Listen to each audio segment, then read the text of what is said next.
Bà mà dạ nắng nhâm khơi phone ở ta mình đàn sập cúng cứ kê tha ở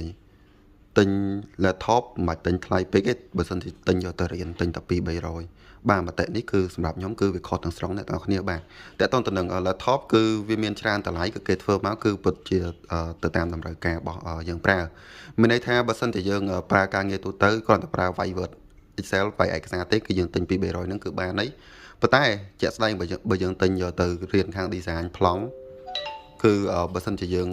ទិញតម្លៃធូរៗគឺប្រើអត់កើតទេអ្នកនរគ្នាឆ្នាំទី1ទី2វាអត់តមានកម្មវិធី design អ្នកនរគ្នាប្រើបានប៉ុន្តែនៅពេលដែលចូលដល់ឆ្នាំទី3គឺនៅពេលដែលយើងបុកយកជំនាញគឺប្រើអត់កើតទេអ្នកនរគ្នាជាក់ស្ដែងតើតើទៅនឹងកម្មវិធី design ដូចជា SketchUp ឥឡូវហ្នឹងគឺ laptop ដែលអត់មាន VGA ដាច់គឺប្រើអត់កើតទេអញ្ចឹងបើសិនជាបងប្អូនទិញគឺបើយើងទិញហើយយើងលក់វិញគឺយើងខាតបើយើងទិញពី3ដងក៏វាចំណាយលុយច្រើនដែរអញ្ចឹងបើសិនជាយល់ល្អគឺយើង check មើល recommend switch ទៅលើកម្មវិធីដែលយើងរៀន មានន័យថាបើសិនជាកម្មវិធីយើងប្រើត្រូវប្រើត្រឹម AutoCAD SketchUp អីទេគឺយើងអាចទិញត្រឹម5-600បានត្រឹម VGA ដាច់ 4G ឬមួយក៏ 6G អីបានប៉ុន្តែជាក់ស្ដែងបើសិនជាអ្នកនរគ្នារៀនខាង Architect ឬមួយក៏ Interior ដែលត្រូវការប្រើជាមួយនឹង Lumion ឬមួយក៏ប្រើកម្មវិធី Design ធំៗ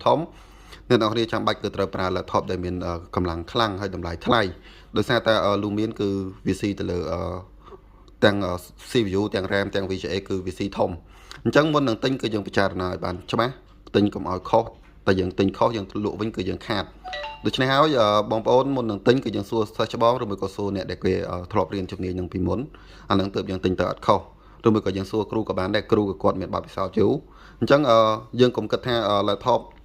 2-300ក៏ប្រើបានដោយ laptop 2-3000គឺវាអត់ដូចគ្នាទេគឺកម្លាំងវាខុសគ្នាគុណភាពវាខុសគ្នាហើយអាយុកាលនៃការប្រើវាក៏ខុសគ្នាដែរបាទបើសិនជាបងប្អូនត្រូវការទិញ laptop អី